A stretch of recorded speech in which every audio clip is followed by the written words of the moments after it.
I'm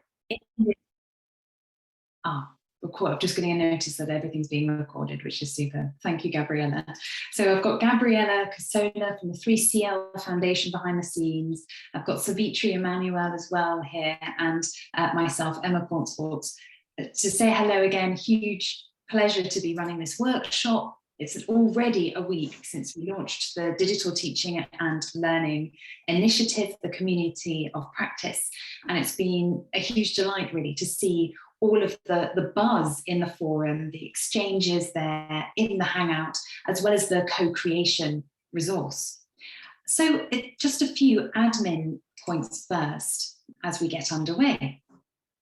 I've had a few notes from people who have managed to join in the middle of other tasks. You're very, very welcome, and thank you for letting me know. To everyone who's here and able to sort of join us with 100% of their attention, a few notes, if we may. One is to encourage you to put your camera on. That really helps create connection between all of us. And as this is, you know, a live session, we want to create the opportunity to get to know one another. We've got lots of opportunity to exchange ideas in a so-called faceless manner over the forum. So really an opportunity here to join. We'd also ask you to mute yourselves. This just helps with the flow and without having interferences from your backgrounds. To use the chat, please do pop questions in the chat. I've just seen someone's put their hand up, raise their hand. Please do pop your question in the chat and we'll come to address that as soon as possible. And then when we come to the breakout room later in the session, to really encourage you to take the opportunity to exchange ideas and respond to the activity, the task that we set up. I know there were some challenges last week, and we're very much cognizant of the issues of bandwidth and data costs as well as huge workloads. But if you can, we'd love you to put your videos on, unmute yourselves when you're in the breakout rooms, and do take the opportunity to exchange ideas. As I was saying, if there are any questions, please do make use of the chat function. You can raise hand and we will encourage you to contribute later on. And of course, there's the whole other range of reactions here. We might not make so much use of those today, but certainly in your teaching, and if you're leading workshops, those can be really useful. A refresher then. We launched last week with our first theme, but we also launched with this scaffolding, very important, that we're looking to place at the heart of this initiative, which is this critical and creative cycle. And already we've done a lot of work to go through the different stages of the cycle. We've gone through the reflect stage, through the start of course reflection and WooClap. We've gone through to the connect segment of the critical and creative cycle by connecting our individual reflections that we've done through that Google form and the WooClap survey by thinking about our current context, the COVID pandemic, as well as the Edtech boom. We've also moved on to the critique stage, which is asking those key questions of both the tools, if we're thinking about our current context that we use every day, as well as some material that we've selected and curated to guide us through some of these topics. And this critique stage being this very productive moment when we're asking critical questions of material. And of course, at the centre of this has been active learning. No Grecian urns here. I've actually hyperlinked here the blog post to which I made reference last week, the work of Jennifer Gonzalez, who leads the Cult of Pedagogy blog, and this excellent blog post which talks about what active learning is. I direct you to that post and also the recording for the launch workshop, to explore this active learning idea further. But really, it's what is encapsulated in the critical and creative cycle, this cognitively active learning, this intellectual exertion, rather than perhaps other forms of activity, whether that's using our hands, which are no less important, but are different from what we mean by active learning. And to start off this active learning journey, we took our first topic, the Edtech Boom. We did a reflect task from the launch workshop last week. We put it up on WooClap and encouraged you to supply, really, any responses to this question: what does EdTech mean to you? And at this point, I wanted just to show you the back end of what I saw from this survey. It's very much part of our hope that this initiative will have all this meta commentary. And indeed, as I'll come on to, it's very hard to talk about the utility of EdTech tools and some of the challenges without actually reflecting on our experience of pulling this initiative together and delivering the opportunity to connect with others across the globe synchronously and asynchronously. So if I can just now, hopefully you are now seeing, not the word cloud generator, that's for a little bit later, but the WooClap survey. So here is the word cloud that you can see on the slide, just to show you what else I can see this end. If you're looking to use WooClap or a similar tool, Mentimeter, and there's lots of others that have similar facilities, quite interesting to have a look at what data we can see behind. And of course, the collection of data and the storage of data is something that the blog post talked a lot about, and we'll come back to that later. So I can see how many people were involved, and importantly for our purposes is to have a look at what all the individual submissions are, and WooClap has a facility that means I can download these. I can also look at them in a different way. Yes, here we go, results grid. Just to invite those who are just joining us to mute yourselves, if you could kindly, that'd be super helpful. So to come back, I think we've got, yes, we've just had a couple extra people. You're very welcome, those who've just joined us. Do keep your videos on, and if you could kindly mute yourselves as well, that'd be really helpful. Excellent. Right, so it looks like, have I managed to annotate on this, or what's going on here? Okay, this is interesting. Okay, someone's found the annotate button, which is very interesting. So I didn't realize this was possible. So I think someone's trying out annotation remotely, which is actually a really interesting feature that we've got on Zoom. So just encourage you to maybe hold off, and we can explore that a little bit later.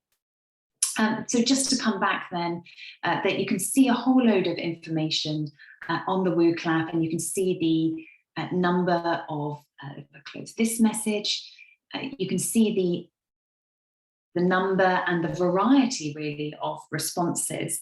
Now, one thing that WooClap doesn't do is, for example, so access, if two people have submitted an answer as access, it lists them individually twice, which some other tools don't do. They number how common that occurrence is. So some utility here. I'm sure if we were to dig further, we'd discuss how useful is this information, and how indeed would we use it for our teaching and learning. Now this is interesting. Gabriella, or Savitri, could you kindly let me know if you can still see these squiggles your side on my Canva? Hi, Emma.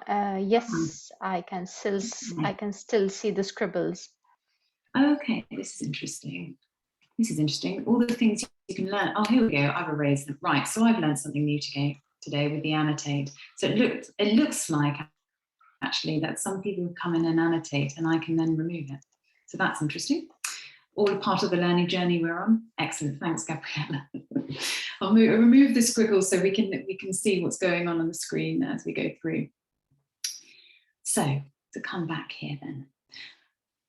To come back then to the number of tools that we've used on the journey to date, I was sitting and just reflecting on just really the complexity that was required to take an initiative like this that we might put in a seminar room and have in person, versus what this looks like when you're trying to use different resources to deliver this as seamless as possible online experience. You might recognize some of the tools that I've listed here, but just to talk through very briefly, so it gives you a sense of what it looks like from the back end to work on an initiative like this. And I'm sure many of you have got extensive experience of using some of these tools to deliver something similar for online teaching, whether that was through COVID or otherwise, or indeed another suite of tools. The early days of when I was sketching out this initiative, I used reference software, Zetira, Mendeley. Both are free and have different capabilities, but extremely useful for recording what you're reading and how you're digesting it as well. And they have a powerful citation as well. Then in terms of the creation side of tools, we have Canva, which I've been using extensively with Gabriella and Savitri to pull together slides and visuals and to create consistency across the resources. We've been communicating using WhatsApp and Gmail, and I saw in terms of some of the tools that some of you use that those feature prominently as well. And drafting ideas, the collaborative power of Google Docs, in terms of creating videos and having scripted and saved the subtitles and having the text and the transcription. I have been using Descript, and that has actually been with mixed success because there are a few bugs, a few issues, teething issues with that tool, which I commented about in the forum. So that's a very, very powerful tool, and it's superb when it works. And of course, this week was the week when it decided not to work. And so that has been quite an interesting, I suppose, experience that I wanted to share with you in terms of you that has a layer of complexity on it, but actually it might slow us down. In terms of other tools then for delivering these live sessions, we have WooClap, which, as I showed you some of the back end for the survey. We have Zoom. We then have MOOKit, which is the learning management system where we've been uploading all the resources. And there's a whole host of similar outfits out there: Coursera, Udacity, Udemy. And then in terms of co-creation tools or sharing resources, I had Wakelet, which I know some of you have used also, though it doesn't have that assessment feature that we sometimes look for, especially today when we're looking to bring together resources and have multiple uses for them. Google Slides, thank you so much to everyone who's contributed to the EdTech country profiles. I'll come back later to that co-creation resource. And of course, we've got Google Forms. So together, this is quite a mass of ingredients, if you will, that come together, this recipe to create this teaching toolkit and learning toolkit. Again, with some of the challenges, there's been time to see how these work together. Or I could refer to all of the time Gabriella and I've spent trying to think about plugins to Zoom, but certainly it's something we can applaud and celebrate that something like this is indeed possible, whereas decades ago it wouldn't have been at all. And I also want to, at this point, signpost really to the Digital Literacy Lab for Educators initiative, which was the precursor program to digital teaching and learning, and something that's been very much at the forefront of our minds as we've been creating these resources is having a respect, a mind for the use of other people's content fairly. And this video here that I've earmarked, which is the 25th in the playlist for the Digital Literacy Lab for Educators, very briefly walks you through what it looks like to go onto Google Images and select an image that's appropriate for the use that you intend it for. This is hyperlinked, so when we circulate the slides, the PDF of this workshop, you'll be able to click straight through to that. And in terms of just to signpost at this point, the other resources and tools that we might reference throughout this initiative and to which you'll have continued access after the end of these 5 weeks, we've put in the social media links for both Delecti, my education consultancy, and the 3CL Foundation, which is sponsoring this initiative. So do take the opportunity at this point to subscribe to the various channels, and that way you'll get notifications of when new material is uploaded and a quick link to all of the material that's being developed, both for this initiative and for previous initiatives as well. And to point you to the Digital Literacy Lab for Educators playlist. It is all up there. It was a program that was launched last autumn and ran for 6 weeks, and we ran it again this spring. The material is there for you to go through at your own leisure, and there's much overlap with what we've been exploring both in the last week and that we will be exploring in the following weeks. And I'll come back to this point of digital literacy that has come to the forefront really in the forum discussions, which is really super because it was certainly what we were looking to point towards. Another revolution that wasn't. Disruption, destruction. A slightly abrupt shift to the reading for this week. I wanted to present that in that slight whiplash feeling shifting through this presentation, because that is very much at the center of what the writer Audrey Watters wanted to present in her roundup of the decade of EdTech failures, which is couched within the context of the number of EdTech successes and hopes and dreams that are often talked about in the media. So as you will have found out through that reading and through that connect and critiquing stages that we've taken again from that critical and creative cycle, at the heart of this article has been a failure. This question, was it a failure? And I really enjoyed reading the moments that you picked up upon the items of interest. Ning, which was a social media platform for teachers, this idea of laptops, are they useful? Are they not useful? The challenges of automation, the educative qualities of a video that goes viral and what that means about algorithm-driven consumption on YouTube, for example. This idea of the flipped classroom and whether it is a new innovation or actually has a whole history behind it and people are trying to claim it as something innovative and forward thinking. And then we've got the challenge of Google Apps, an interesting one. Of course, we've been using Google Apps as well, and the data privacy questions behind that.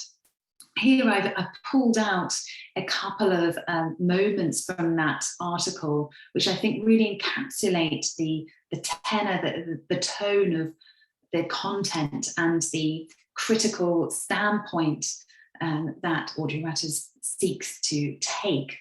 The first one, the EdTech sector is never willing to let a bad idea die, and that's something that gets reiterated throughout, whether it's through the hopes of VR, the hopes of automation, the idea that you can push all learning online, especially from a young age.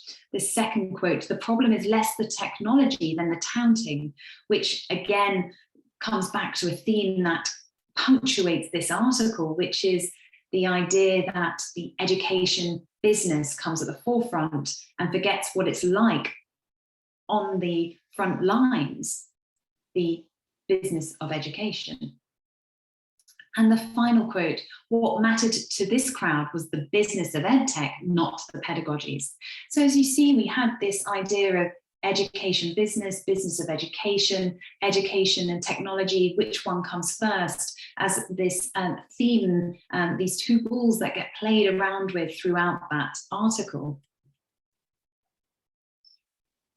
And indeed, if we want to look further at what key themes come out, apart from this oscillation between these two key points, which we've really been looking to critique in terms of the meeting point of the two, what I did as an experiment was I ran the whole text of the blog through this word cloud generator. So it's slightly different to what WooClap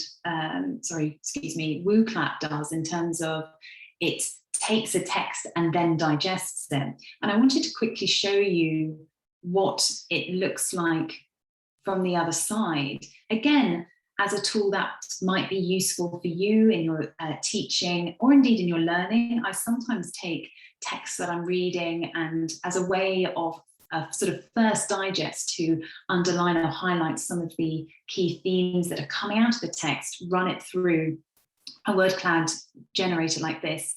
Now this one, monkeylearn.com, is free and open source. I haven't created an account here, but I have just dragged and dropped the text. And as you can see, as you can click around, we have the highlight of how many incidences, how many times each word or term features. As regards how this helps us to digest further that blog post article, a few moments I wanted to highlight here. So we've got higher education, higher incidence. So that's perhaps is no surprise that a lot of the attempts to do this so-called disruption, this attempt to destruct what has gone before and recreate what is going to come, happens within the arena of higher education. We have Silicon Valley featuring prominently. And of course, that's something that was at the center of the critique, is this idea that you have people trying to innovate in education who have very little knowledge, sort of sector domain knowledge. We can really inform and shape meaningful solutions. We have this question of students' data at the center of so many debates about privacy and children's rights online at the moment, and where that data goes, the data flows, how it's sold and shared, especially if we're so-called using a free tool. A whole host of other terms that keep appearing. We see some of the big entrepreneurs, people in the tech who are shaping some of these initiatives, the Chan Zuckerberg initiative. So of course we've got Facebook money, Facebook dollars being fed into the edtech industry. We have prominent figures such as Bill Gates. An interesting one, Sesame Street, which is one of the points in that blog post, talking about how it's moved away from equity in terms of thinking of equity as being accessible to different demographics and thinking of equity as money. I'll share this through the MOOKit platform, so you've got access to this, but it's something that could be really interesting to explore. Very powerful tool that is so-called free, that I have to confess I haven't done my digging to see what happens to all the data behind that. And the final point then that I'd love to highlight from that blog post is this quote, which brings us back to indeed the whole foundation of the community of practice. And it is this: the greatest trick the edtech devil ever played was convincing people that clicking was active learning. Now, this is in relation to just one technology that's being touted as the new way to transform the way we engage in our classrooms, having clickers, so you have quick responses in classrooms and lecture halls. You might have response apps. But what was really interesting for me, I think, was how this can be seen as the gateway to us coming back to rethinking, revisiting what active learning actually is. And this misnomer that encouraging a student to undertake an activity means that they're engaging in active learning. And of course, as we know, active learning really has as its focus that intellectual exertion, that cognitive activity. At this point, I've spoken a lot about the digest of how you've been taking on board some of Audrey Watter's ideas and responding to them, and some moments for me. But really, I wanted to use some of our time today, given we have the opportunity to exchange ideas and take an even deeper dive on some of this material, to introduce this model and provide the space for discussion of it further. So first of all, the model that I have here is the SAMR model, which has been around for a while as a way of understanding the different role that technology can play. And again, I've hyperlinked on a later slide, a link out to a discussion of this model in terms of creating and refining a digital strategy. If I may walk us through it now to introduce it, it might be a model that you're already familiar with, but certainly one worth revisiting as a refresh.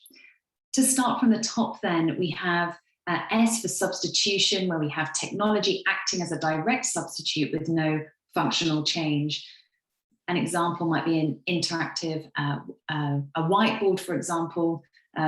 Instead of a chalkboard, you're still writing on it, or an overhead projector, for example.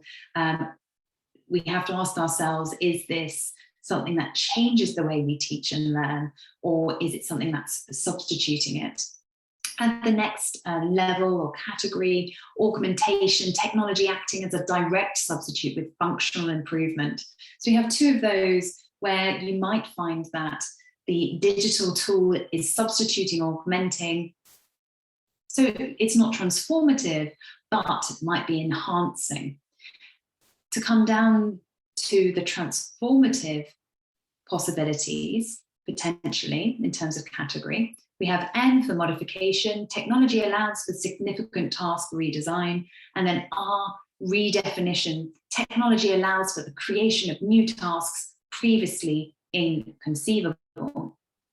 A point to be made at this juncture is that whilst this is presented as stepping stones, as if there's some sort of hierarchy, an important point that the article that I link out to on using this model for digital strategy highlights is this, that we don't always want to be racing towards this idea of finding a technology that completely redefines what we're doing, because that might not always be appropriate. It might be that actually, if we flip it round and don't think of our teaching as technology driven, but education driven, as we've been talking about to date since the launch of this initiative, then it might be that we're not taking a digital tool at all. The question remains that if we take a digital tool, we should think about how it is impacting what we'd ordinarily do. So with this in mind, what we'd love to set up now is a breakout room. Try again how we attempted this last week, and we had a few teething problems, but hopefully we can make it a little bit more seamless this week. And in terms of exploring this model, what I thought could be really interesting would be to take a tool, one of the ones that I presented that we've used for this initiative. It could be a tool out of Audrey Wouters' blog post. It could be a completely different one that you've used in your teaching or learning, and discuss where it fits. Is it a tool that allows substitution, augmentation, modification, or redefinition? And then to take some time to think about why you've chosen this category, because of course what comes with any model is that it's not hard and fixed, that there's probably an argument to be made that depending on how you use it might depend on where it sits. So at this point, we'll start getting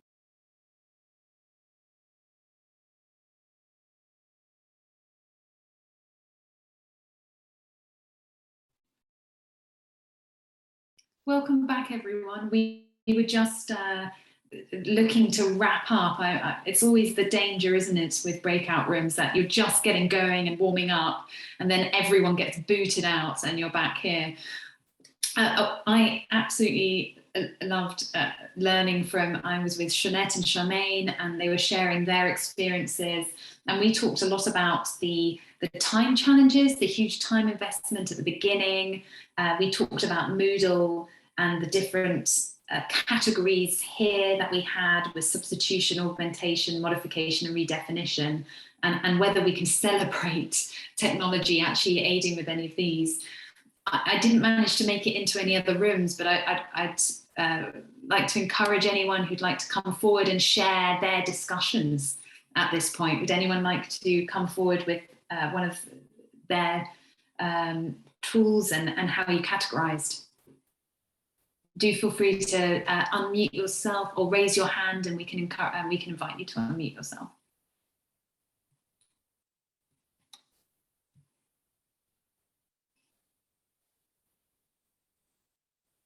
Lovely. June Wheatley, please do unmute yourself and share. We'd love to hear from you. Ask to unmute. There we go. Hi, June. How nice to meet you. Good to meet you too. Thanks. So my group is group 6 with Audrey and Martha, and actually we're discussing similar tools, Zoom and Moodle, and how that works. And we thought, well, most of us moved to Moodle because of the pandemic. So we agreed that that would be a substitution for what we usually do before.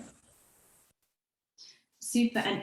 And did you feel there was any, so there was a substitution because you had to deliver everything online, and there wasn't the option of doing something in person. Were there any features of Moodle that moved into even modification or redefinition that you discovered after much blood, sweat and tears, as with all of us, exploring what these different features are?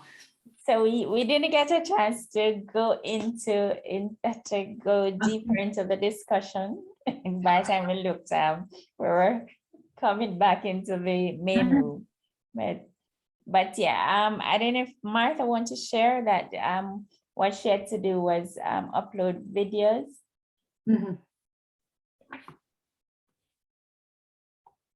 Yeah, please do. Anyone else in group 6? I have the superb sort of view in front of me that I have to toggle between 2 screens to see a gallery of everyone.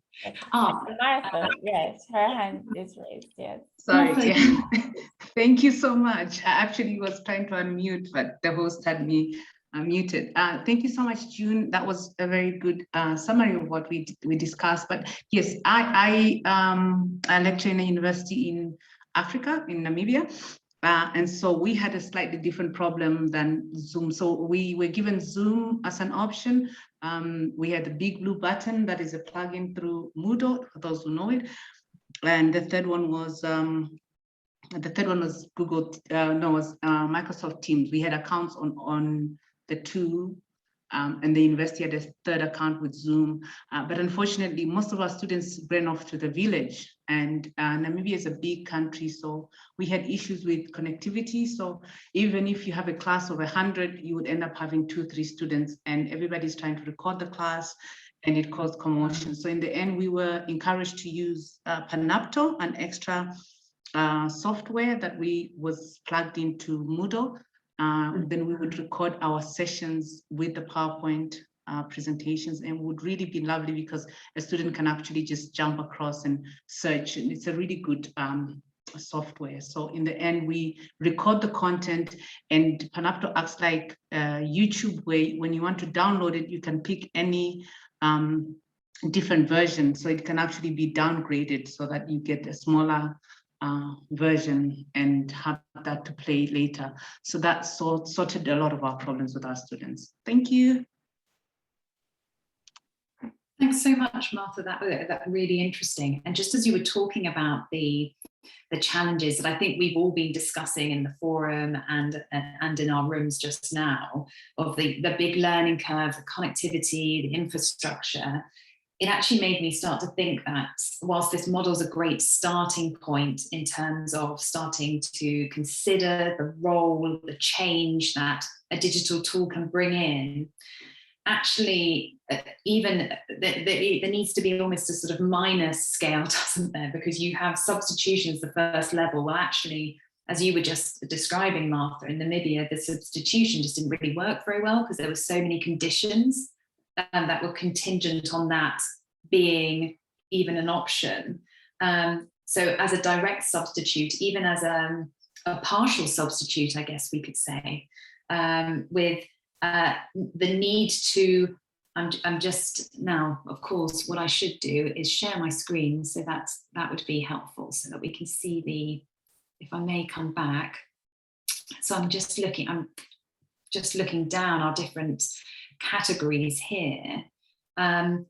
We've got the direct substitute with no functional change. Well, I think what you were just saying, Martha, actually, huge amounts of functional change because you've had to reorganize and rethink. So actually, this idea coming back to new technologies being touted as the only way to bring so-called education 2.0 into education 4.0 is so misguided if you don't appreciate what it's actually like on the front lines of education, what the realities are for everybody. So that's a really interesting point. I'd love to encourage anyone else to come forward. If you'd like to raise your hands, if anyone else would like to share. There's of course lots of opportunities throughout. Now, of course, now I've lost where everyone's raising hands. So I'm just looking out for any raised hands. Do we have any? I don't think we do. Have I missed anyone? No raised hands. Super. Okay. In which case, we'll keep going. But I hope that was an interesting segue complement to the blog post we've been reading as a way of taking the material that we've been reflecting, connecting, and critiquing it a little bit further in a sort of more structured way. So that I guess this SAMR model is a way of continuing that critiquing journey to get to the creation stage, which is thinking about a digital strategy in your institutions, teacher training colleges, in your own teaching and learning, wherever that may be. Now, we've been talking about the two sides of education technology, the positives and the minuses. And I've been talking very much about the need to place all of our critical evaluation in context. Given what has been going on the last few weeks, which is very much in the press and needs to be, it's very hard to talk about anything without considering another key part of our shared global context. So before we move on, what about this? COP26, world headed for 2.4 degree warming despite climate summit report. And here, if I were to hit the play button again, we've got a boat traveling round and looking at glaciers and ice caps melting. I'm sure there's been all sorts of headlines in your geographies, disappointment at what has been achieved or hasn't been achieved in the past few weeks from global leaders coming together. And of course, if we're thinking about technology and our use of technology in education, it comes back to thinking about what impact that has. And that comes to our civic responsibility. If we're going to consider whether or not we use digital tools in our teaching and learning, then I think we also have to consider how should we, as teachers and learners, address the biggest threat facing humanity to date. On the one hand, we've got tech giants, Silicon Valley thinkers and innovators talking about the exponential age that will transform economics forever, and these utopian idols of where we're going towards. And then we have the flip side of those working across environmental studies and education technology, telling us this, for example, if I can direct us to this second article, with headlines such as this: EdTech is killing us all, facing up to the environmental consequences of digital education. And Neil Selwyn, in this short article, which again is hyperlinked here, you'll be able to head straight to that when we circulate the PDF. He talks about the two sides of education technology and the environmental challenges. On the one side, hardware, if we're going to insist on this idea of one laptop per child, or we need digital devices, then what happens when they become unusable and defunct? And on the flip side, or the other side of the coin, is the software. We often think that we're doing the environment a good turn by switching on laptops and not printing and using pen and paper, but we have to remain cognizant of the processing power. This has a carbon footprint. And I was sharing with Gabriella last week some of my favorite tools that I use online to help with productivity and focus, some of which have carbon calculators and give you a sense of what your footprint is. And I'm just tapping one in the chat now, mynoise.net, the most amazing recordings of sounds taken from around the world that can help with productivity and focus, which I use in my daily work. And there's a little carbon calculator so you understand what impact you're having as you're listening to those tracks. To pull us round to the earlier slides, I was talking about the Digital Literacy Lab for educators. I want to pull us back to this important point that this current program sits really within broader digital literacy skills. We, in the Digital Literacy Lab for Educators program, talked about digital literacy and being empathetic, civically responsible digital creators and digital consumers. And what we've been pointing towards, but I haven't explicitly underlined up until now, is the importance of being digital creators, digital consumers with that empathetic, that very circumspective view in education. So what this has to do with digital literacy, a huge amount, the environmental impact, both in terms of software and hardware. To point you towards some resources that explore this further. Number one, this webinar that we ran in the first iteration of the Digital Literacy Lab this time last year talked about digital literacy as the essential 21st century skill, and particularly what happens to all of the hardware waste around the world. Also to point to Gary Falloon's work. It's Gary who joined us and helped that tete-a-tete for the webinar. This article was actually how his work came onto my radar, from digital literacy to digital competence, the teacher digital competency framework. And this could be interesting for those of you who are involved in teacher training. What Gary has done is digested all of the different models that talk about what the educator should aspire to become digitally literate, and talks about digital literacy in the most expansive and comprehensive view possible. Lots of frameworks out there. We've got the European competence frameworks, and lots of initiatives to try and pin down what we mean by all these different parts of digital literacy. Gary's work published, it's open access in terms of being an article online, and very, very informative and very helpful in terms of guiding strategy and training programs.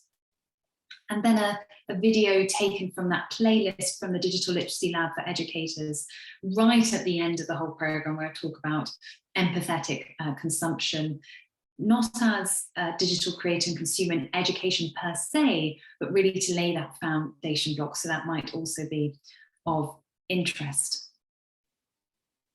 Oh, and thank you so much, Ashton, for sharing that. That's super.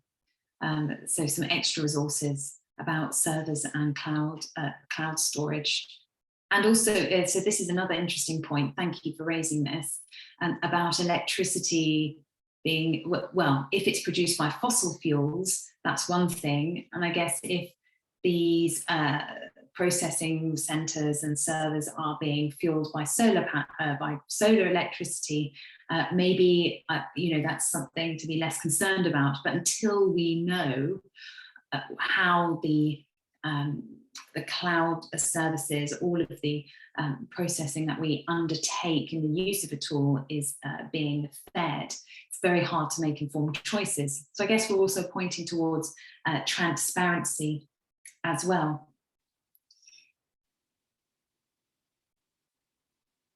We've come already then, we've had our 7 days of talking about the EdTech boom, and already we're hurtling into week 2. So it's a huge pleasure to now start to point you towards the fresh topic that we're going to move on to, which is education heroes.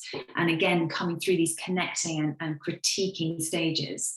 We'll be uploading and releasing the material later on today, along with the workshop recording, this recording, and the slides. But before we go any further, I want to pass over the floor to Savitri, who very generously recorded a summary of what went on in week 1. So I'll now hand over to Savitri. Greetings to all. Here's a quick summary of what took place last week on the Digital Teaching and Learning, the pre-edits.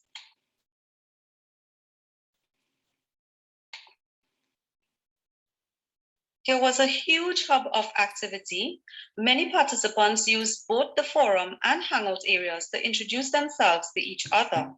Participants also assisted each other where necessary with locating a resource, for example, or perhaps even to rectify a technical issue. Indeed, the true essence of a global community of learners really working together, sharing their unique experiences in a safe and shared space. Many participants shared their excitement and expectations of the course, as well as their varied perspectives of the EdTech boom and their experiences with emergency remote learning due to the pandemic.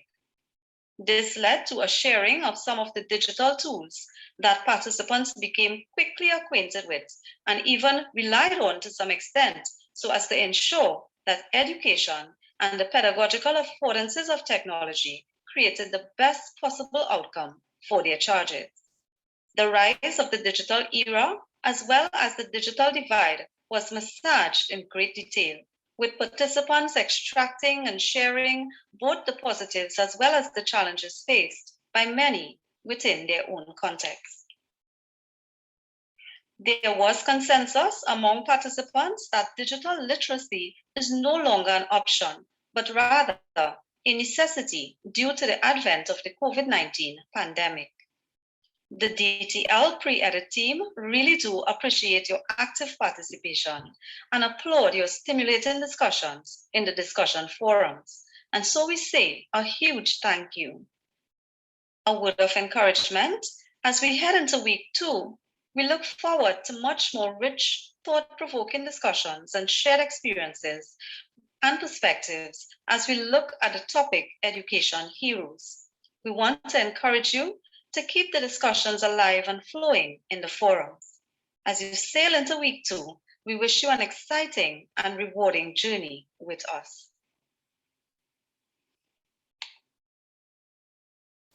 Thank you so much, Savitri, for recording that. And a huge thank you from me, really, at this point. I've had the huge support of Savitri and Gabriella, who've been busily working behind the scenes. And I think, as we've all been discussing, it's incredibly challenging undertaking anything like this online without a superb team around you. So thank you so much to them. Any questions? We've been talking around the content for the past hour. We started to nudge us into week 2. I'd really like to open the floor again at this point for anyone to share additional reflections or queries relating to the content, and any technical issues or pragmatic questions are very welcome to be asked now too. So I'm going to keep my eye out for any hands going up. So please do raise a hand, which feels very traditional in terms of classroom settings, doesn't it? And feel free to ask away.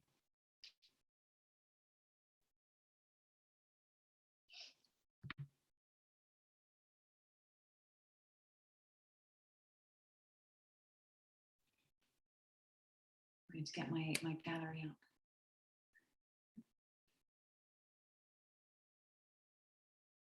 Or pop a note in the chat otherwise, just in case I'm missing. June, yes, please.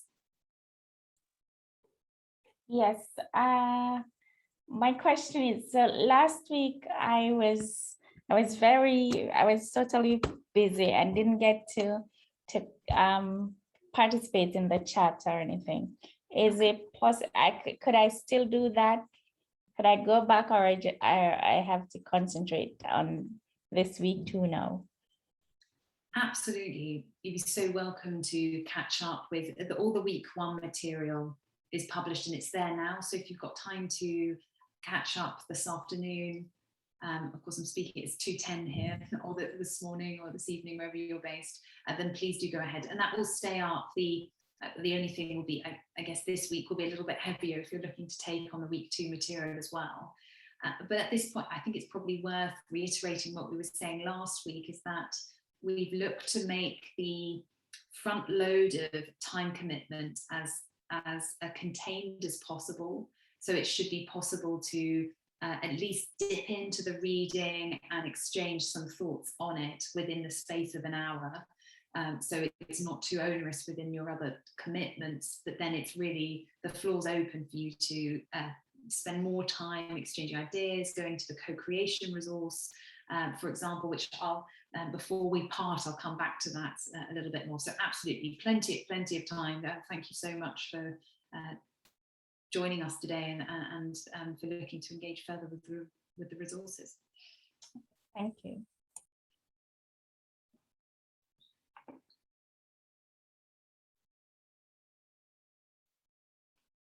Floor completely open to anyone else who might like to or share a further experience, perhaps, or a response to this SAMR model. Of course, this is now the second model we've had on our radars. Pearl, please.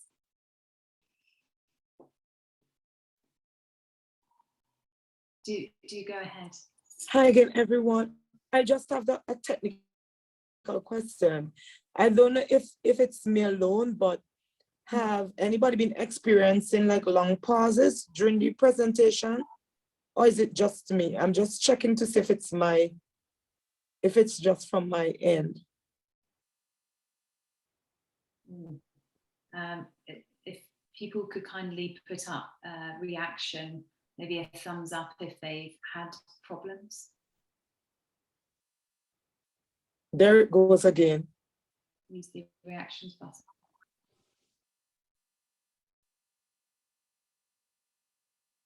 Yeah.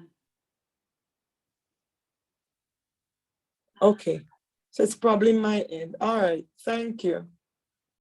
Oh, Pearl, I'm sorry to hear that. Well, we'll do. Yeah, I'm just getting a note in from Gabriella. There might be a combined effort here. Apparently, there's a low bandwidth signal from my end. So, what we'll do is make sure that these slides get exported and there's enough material so that you can catch up with what a summary of what we've covered. So thank you for bearing with us on that. Is there anything else? Yes, Ashton, please. Go ahead. Hello to everyone. Hello, Emma. Thank you for the opportunity. I'll try to be brief. I'm a university lecturer at the University of Trinidad and Tobago. That's the national university in the Caribbean. And I would like to just mention that digital learning, for me, it's a double-edged sword. There are benefits and, of course, pros and cons. If used well, then you can optimize the benefits. But if not used well, there can be a lot of hardships, especially for students. And in order to use this digital technology optimally, I think training is required, even for the obvious things. Like, for example, all the cool features of Zoom, how to record Zoom. When you record using Zoom, the files are huge. How to edit and compress files. And then, as someone mentioned, to post on YouTube. I do that with some of my lectures to make the playback easy for students, and they don't necessarily have to download it to save it. But of course, all of that is time consuming. And so this is one of the major cons with digital learning. It takes a lot of time to prepare your content, your digital content, to make it interactive and not just click for learning, which we know can and cannot sometimes support learning.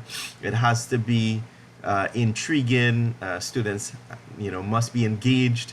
And to find ways to make your content engaging seems to be one of the biggest challenge for me. There's so much content out there, for example, for assessments where you can simply, get multiple choice questions or fill the blanks or matchups. So for assessments, it seemed to be a bit limited and rudimentary.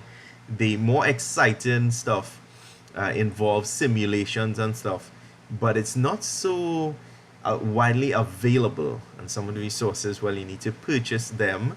And of course, well, you might only be able to purchase them if your university, is looking into those things. But if you are, for example, a teacher and you're trying to use some of these resources, you have limited access. So I was just wondering if you will guide us to find some cool resources that might be open access, or training resources. Obviously, most of us, since we've been using Zoom for a year and a half now due to the pandemic, we probably optimize all of our skills. But Zoom is a tool to help share the content. What I'm really interested in is tips for creating amazing, intriguing, engaging content. I teach human anatomy, physiology. There's a ton of stuff outside there, but it's really to put it across for students and to also adapt it for mobile use. That's the other challenge I have, because you need to make sure your graphics and your text are of a certain size, so a student with a fairly cheap or I should say affordable mobile device to be able to still view and engage, to reach students in districts where internet connectivity may not be great, or they may not have access to good high-end smartphones or laptops. So I'm here to try and learn more about how to deliver effectively to the students who may have limitations to digital learning. I don't want to take up too much time. Thank you for allowing me to speak briefly. Thank you. Bye. No, thank you so much for that. I was trying to make lots of notes as you were talking, because there's so many really important points that you raised. The question of optimizing, doing something well. You can do something really well with physical flashcards. You could hand out a piece of paper and use that really well, right? So I think what you hit upon is really important. And then the other question of engagement, we're all competing effectively with YouTubers as well. Once your material is all on that flat hierarchy, and the time that it takes to create content that's engaging, well, the digital literacy lab for educators, I was at it for most of 2020, recording the videos, making sure there's transcripts and uploading those. So I hear you very loudly in terms of and empathize with the time that all of that requires. So in terms of sharing sort of practical tips, there's multiple ways that we're looking for that to happen. One of them is me showcasing tools as I'm going through, dropping them in as we're going along. So that's why I've looked to trial and compare. So for example, WooClap, where you've got the word clouds and the Monkey Learn in terms of generating those. So that's one, let's say, informal sort of aim as we're going through, is basically trying and testing these live. So treat me as the guinea pig, as it were. So I'm so happy to, indeed, if there's anything that you think you'd like to try and you think it'd be useful for us to try, we can definitely do that. And as you've seen, there's there's been moments throughout that we've learned, oh, actually, if we'd known this, we would have done it slightly differently. So we'll also be sharing the learning as we're going through.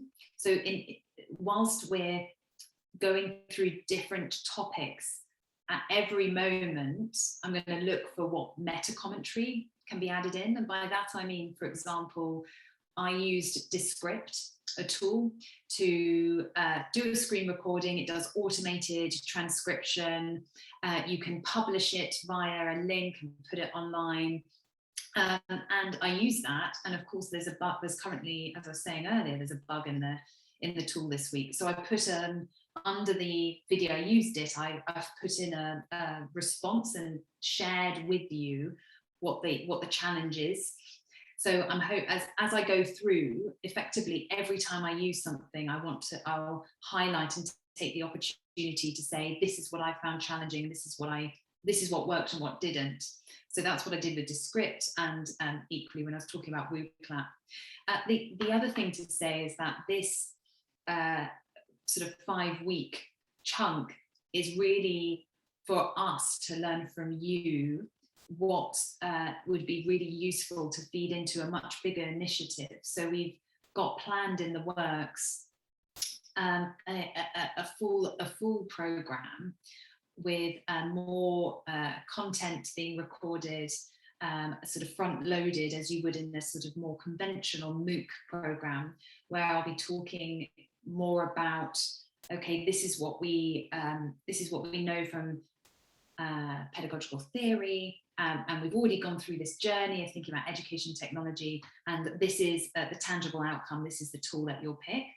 So I've made, as I say, I'm scribbling down notes, but please do share either via email or via the survey that will go out at the end of this course, where we'll ask, what is for you, what would be the most useful content for us to cover. Now I know there always tends to be a discussion of assessment, for example, which we're all trying to tussle with and work out. But something, for example, this issue of engagement, I'm sort of thinking out loud in terms of what that might look like in a piece of material where we talk about what engagement is, and then work back from there. So really to open the floor to both yourself, Ashton, and anyone else who's joining us over these 4 or 5 weeks, to please feedback on particular. It'd be really useful to have particular topics. So, for example, engagement as one that we can start to address with the caveat that we probably won't solve all of our digital teaching and learning woes in one fell blow, but we'll definitely start to attempt. So I hope that starts to address. But we're definitely on the same page in terms of what we're looking to really. These 4 or 5 weeks is a bit more of the broader context in which we're thinking about these digital tools for teaching and learning. But I'm very conscious that it's all very well and good talking about the theory and the blue sky debates, and that we want tangible outcomes. So I will be nodding to different tools, critically evaluating according to the framework and the models that we've been discussing, with the view to deepening at a later stage. To open the floor again, unless Ashton, thank you. I love it. See, you get this is it. This is what is this? Is this substitution augmentation or one of our others? The reactions in Zoom. I guess we can all identify with looking out of the classroom of not very super engaged 13-year-olds, maybe, or 14-year-olds. There, I guess you do get the reactions if we're not getting it quite right. Oh, lovely. Thank you. June fed back. She tried WooClap with her class last week. They found it useful. That's really interesting. And please do. I should also add, if there's at any point you use tools and you find them useful or not useful, if you could share that in the forum, that'd be really great, because we will be combing through the forum as well for any feedback and experiences that we can then respond to. So unless there's any further questions at this point, if I can then bring us back to our concern, I guess, for the next week, which is talking about education heroes, and to also point you towards the co-created resource. And I guess this is another moment when we will again be exploring the facility that Google Slides offers us.